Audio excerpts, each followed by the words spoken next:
Hello, everyone, and thank you for joining us today on Elevating Your Life. I am just thrilled to share with you just a fascinating gentleman. We have with us today Mike Fiorito, and he is an associate editor for Mad Swirl Magazine and a regular Red Hook Star Revue contributor. Mescalito, Riding His White Horse is his latest book. And Mike has written several books. This book was inspired by several interviews conducted with Peter Rowan, a legendary bluegrass musician, over a period of a few months in 2021. And one of Mike's most recent books, also, Falling from the Trees, received the 2022 Independent Press Distinguished Book Award in the short story category. So first off, Mike, thank you for joining us. Welcome to the show.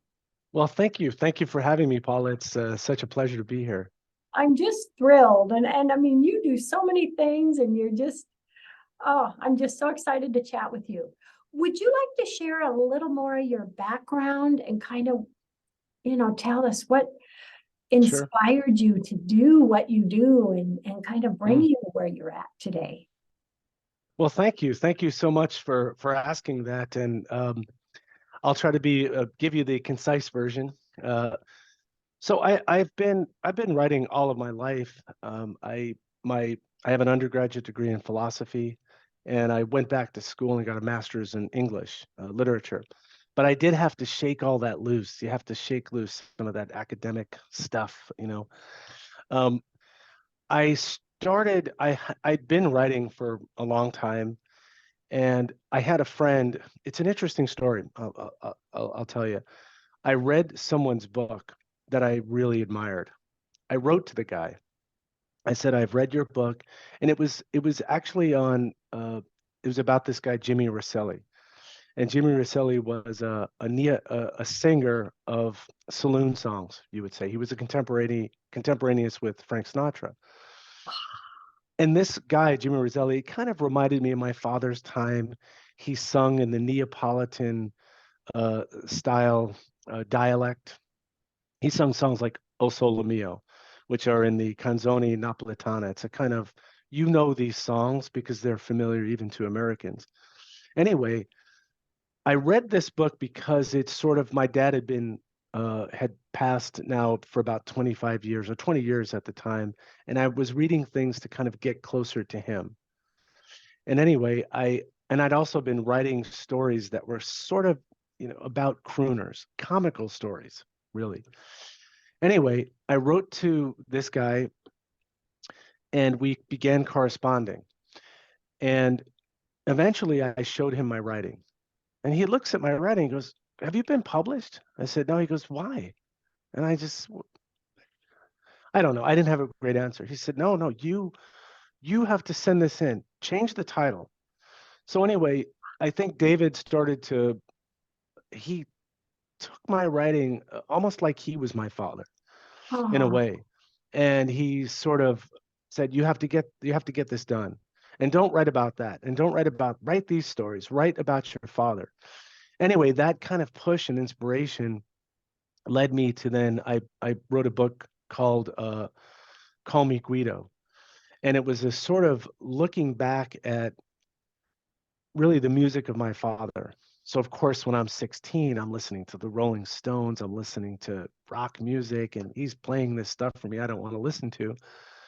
But in a way, the book is about me kind of going back to the music he loved, to the Neapolitan music he loved, and to sort of embrace that. So that was really, that's kind of how I got started. Call Me Guido, that's my first book. Oh, I love that. I love that. And so once you did that, did you kind of go, this was really, really fun. This was pretty cool writing a book. I think I'll do more. What triggered you to continue with that? I think, as you know, as a successful person, as someone who's written a book, it's once you get to a point where you have to believe you can do it. I think that's part of it, is that you have to believe you can do it. I think it's important to authentically connect with the subject matter that you're writing about, or any art. There's a book called The Art of The Art of War, no, The War of Art. It's a very good, it's a short book. And it's a book about how we get in the way of ourselves. So for example, you say, well, I don't want to, if I write that song, it's like other songs. It's not, how's it going to be that good? If I write that story, what do I have to say that people haven't said? And we put these blocks in the way of ourselves to stop ourselves from creating. And what the book says is, don't think about success, don't think about money, just do the work, whatever it is. So I think, yeah, once I had, you get some things accepted, you have the confidence to keep going to the end of anything you're working on. I think that's the key, is to keep going, complete it, let it be done, Oh, I take love that. feedback. So yeah, that's what I would say to anyone who's interested in writing is show other people your work, but complete things, get it done. Don't let it sit there on the shelf for 20 years and say, I want to write that short story about my family. Yes. Oh, I love that. Get it done, complete it, and just Send be, it out. just be our own unique self. I love Yeah, that. yeah. Oh, There's a movie, just if I may, there's a movie yes. called Barfly, and it's about Charles Bukowski. People may have mixed feelings about him. The interesting thing is during the film, he's getting drunk, he gets into fights, he's sort of a, kind of a wild guy. He's always sending his manuscripts in. So he wakes up in the morning, you see he's putting that in the mailbox. He's always sending, and that image to me is super important. Yeah. He's That's all I he's wanted to say. doing Sorry it. about that. He's doing it. No, I love it. And that's a great message for anyone out there who's, I'd like to write a book. I've been making notes. Take that final step. Just do it. I love Get her that. done. Yeah, get her done. I love it. I love it. Well, on this latest book, Hmm. um, tell the audience, because I know it's kind of based on Peter Rowan. Yeah, Tell us about that. Who is Peter Rowan? And sure. share that with us, this inspiration. Sure. And really, it was very much inspired by Peter. So he played with Bill Monroe. Bill Monroe is considered the father of bluegrass. As Bill Monroe said, I'd have made a great bluesman if I hadn't invented bluegrass. So Bill Monroe, he did create something new. And people will often ask me, what is bluegrass? And it's a kind of amalgam of American music. It's ragtime, it's blues, it's country. Um, and he created this music that is very fast. So it's dancing music, it's fast music. It requires musicianship virtuosity. You really have to be able to play your instrument. It's kind of like the jazz of country in a way, you might be able to say. Anyway, Peter played with Bill Monroe. Peter is from Wayland, Massachusetts, so he's not from Kentucky. He's not from those areas where bluegrass came from. He then left. He had a lot of things happened in between. He played with Jerry Garcia from the Grateful Dead, and Peter was coming of age at the time when the the hippie revolution was going on. Psychedelic music was burgeoning, and he explored other music. So he played with Jerry Garcia in a band it was kind of bluegrass. The band is called Olin in the Way, and because of Jerry Garcia, I think largely that band introduced bluegrass to other audiences. So urban audiences, to people like me from cities who hadn't grown up with the music. And Peter has gone on to have, he's touring still. He's 80, going to be 81 this year, and Oh, he's still phenomenal. I tell him, I don't know how I travel for a week and I need 2 weeks to rest. So, but he's unstoppable. And oh, anyway, when I spoke with Peter, it was just to do a brief article for a music magazine. Now I'd known his music, his voice is kind of in the back of my subconscious mind, but he's also a raconteur. He's really Peter's interested in literature and philosophy and music history, and bluegrass has a lot of folklore history, a lot of mythology about the greats and all of this stuff. And Peter has great stories. So in speaking to him, I just started to get ideas. And I said, Peter, we're going to do this article. And I said, I'm getting inspiration to do something larger. Would you be interested? He said, yeah. So then I framed it and said, here's what I'm thinking. And he said, well, sounds good. Let's give it a try. And so we met we spoke on the phone a bunch of times. And there was a lot of synchronicities between us. We're both interested in Buddhism. Peter's a self-proclaimed Buddhist. We both are deeply interested in literature. We would text each other back poems and things we're interested in, articles. And I think we just had a great connection. And I went out to California, Sausalito, where he lives, and we met and had I think, a kind of a magical conversation. And then the book is kind of an exploration of, people will say, well, what does bluegrass have to do with Buddhism? Well, Peter's a Buddhist. He has an album of, I would say, Buddhist influenced music. And, music in general is spiritual. Bluegrass is, I forgot to mention that one of the critical elements of bluegrass is gospel harmonies. So with this fast-paced music, having these beautiful gospel harmonies kind of over the top of it. And, it's whether you don't have to believe in the content of what someone is saying. I think that music can touch you spiritually, can Yeah. touch your soul. I think all music can, Yeah. whatever it is. It can, music can make you happy. It could make you cry. It could make you remember. I mean, music accompanies all of our great moments, right? Weddings, It does. graduation, revolutions. I mean, there It there does. there are music associated with, because it's deep. And I think that's kind of what the book goes after, is this: the music transcends language. It goes to a deep place in our soul. Yes. And right. And it's Yes. and I think Peter, being kind of the holder, and he knows he's kind of a shaman. He's the holder of the folklore jewels, and he knows he possesses this knowledge. I mean, he played with Bill Monroe. There's a kind of historical uh, uh, artifacts as a result of that. He played with Jerry Garcia. He's played with many notable musicians. He just was inducted into the Bluegrass Hall of Fame Oh, that's last year. exciting. I went to the ceremony, yeah. And he was up for a Grammy for Best Bluegrass Album, and he didn't get it. I'm so disappointed. He really should have gotten it. But I think really just being overwhelmed by the inspiration. I was having dreams. I talked to him, and then I'd have a dream. I wrote down the dream. And I said, Peter, you're going to think I'm a little nuts. My wife, I told her what the project objective was, and she said, well, it sounds kind of crazy. And, but I think people have read the book, and I think what was in my mind, I think, resonates with people. This journey that the music took me on, this magical journey of how I even met Peter, and the series of improbable events and the kind of magic that followed that.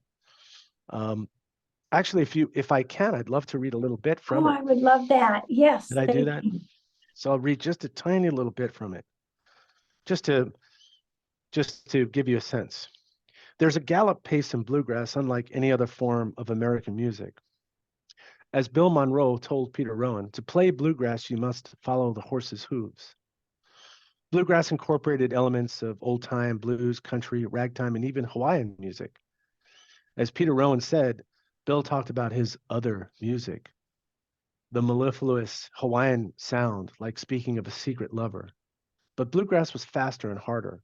If you unspool the coils of bluegrass, you'll discover the roots of all American music. In fact, you can draw a line from Monroe to the Louvin brothers, to the Everly brothers, to the Beatles. The building blocks of bluegrass are cloaked in its speed and ferocity. And then I say again, like Bill Monroe said, I would have made a fine bluesman if I hadn't invented bluegrass. I But that's just one section. I love it. A lot of great things in this book. And it's so true. I mean, music consumes us. Mhm. You know, you become myself, I believe you become part of the music. Oh yeah. Always been a music lover, and you can hear something, hear a song, and it just consumes Yeah. you. You start tapping Music your foot. is such a gift. It is. It is. And it feels like, and I don't know if we have science to prove this, but it feels like it precedes language. Oh, So, and we don't have to understand. I could listen to mhm. Tibetan music or Iranian music or any music from anywhere, and I can connect with it. It's a language that we all have access to and can share. Oh, that is so true. That is so true. Because music really, it does it's profound how it touches us and how Hmm. it can affect our moods. So Yeah. many things. Yep. And sometimes you play music to accentuate that mood. When I'm in a good mood, I listen to certain kinds. When I'm not in a great mood, maybe it's Billie Holiday or just a little bit melancholic, and I don't feel like tapping my foot. Although the Mhm. song "What a Little Moonlight Can Do" can make you tap your foot, so Billy can swing, no doubt. Um, I but love also there was something, and I'd like to read a little section. It's brief, but there was something in speaking to Peter, and when there's the person, and then there's the legend. Everybody puts their pants on one leg at a time, but there's the legend, the iconic aspect of someone who's achieved the kind of success and status that he has.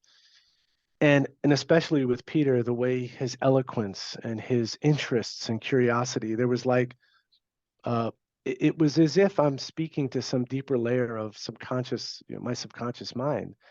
And in his mouth, and out of his mouth came, in a sense, the the things that inspired me, to move out west. I lived in the Bay Area. I followed Jack Kerouac, and I followed Go West, Young Man. I followed all of that, and Peter is connected to that. We both were interested in Jack Kerouac. We talked about that, and I realized that we had both uh, drunk from the same well, and in some respects, I'd really ladled some of the that well directly from him. And so let me read what that section. And I have to say that the book it does. I would say it's a bit of it was a risky way to write it, a mixture of interview and then some kind of visionary experiences that I had, dreams that I had. I also did a lot of reading while I was writing this book of religious texts like the Bhagavad Gita, and the Ramayana, the Mahabharata. They're Indian mythological texts. But let me find this section, and I'll read this to you. So this is called The Vortex, and it's brief, I promise. Now you're going to say, what does this have to do with bluegrass? But I hope that preamble explained. One day when Rama was playing with the other sons of the cowherds, his mother, Yasoda, received a report from the other boys. Rama has eaten dirt, they told her. Yasoda slapped Rama's hand and scolded him and said, naughty boy, why have you secretly eaten dirt? Rama replied, Mother, I have not eaten dirt. They are lying. If you think they speak the truth, look in my mouth. Open your mouth so I can see, she demanded. He opened his mouth. Peering in his mouth, Yasoda saw trees of every kind, loams of mycorrhizal fungi that web across the earth, blue and red oceans on different planets. She saw the wind and lightning and the moon and stars, Jupiter and Mars, and the zodiac and the space between space. She saw how one can master their senses as well as how sentient beings can be conquered and destroyed by their senses. In Rama's gaping mouth, Yasoda saw the multiverse, beings from different realms. She saw all times and places. She beheld all nature and action and hopes. Suddenly, she remembered her own little village and her own world. Then she felt small and claustrophobic. Confused and frightened, her mind began racing. Is my world small and stupid? Am I a fool? Am I imagining all this? Or is my son a god? If he is a god, I will bow down to his feet. Yasota sat down and began to breathe slowly. Many days passed, then decades, then eons. A million universes passed into oblivion. A billion universes were born. It's almost over. Still sitting, tears rolling down her face, Yasota thought to herself, I now understand that I cannot fathom what I have seen. But she wasn't afraid any longer. I can be tricked by false beliefs such as I and you. I realize that all sentience is connected. And not just sentience, all universes are connected, interwoven, and a part of each other. When Yasota had come to this understanding, she lost the memory of what had just happened. She took Rama in her arms, hugging and kissing him, saying, I love you so much, my sweet little boy. Oh, oh, that is beautiful. Yes. So, in a sense, trying to say we, who doesn't confront the limits of their knowledge and think, oh, what do I know? I don't know anything. But there's something universal in that. Okay, we're all in that condition, Yes. and we all should forgive ourselves for that, and it's okay. But in a sense, Peter's speaking was like talking to the universe on some level. It was this bigger world that he opened up in my imagination. And so, yeah, that's what you can expect from the book, a kind of back and forth of factual history and some visionary journeys and Yes. that kind of thing. Fun stuff. I love it. I love it. Well, thank you. And Thank you you. you are working on something that's going to come out down the road. Give us a brief little tidbit on that, if you would, Mike. Your next book. Sure. I'm working on, it's a book it's a fiction book, and it's UFO themed. So it's narrated, a narrative from the perspective of someone who, it reads memoirish, but it's not. Someone who has these encounters with, first of all, sees UFOs, has experiences with that, but also encounters what you would call the phenomena in different ways, through near-death experience, through meditation, through psychedelic experience, through engagement with nature, going out into, and some of this does come from experience during COVID. My wife and my little guy, my older guy, was out of the house at this point.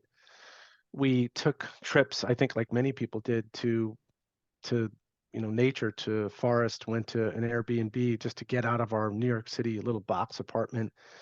And I have to say, I looked up and I saw trees and birds, and I became fascinated and was reading books and deeply interested. And the book is about that kind of engagement, that, yeah, the UFO is out there, but it's here and it's there. And it's the experience of the phenomena, of the mystery, I think, is what I was trying to convey.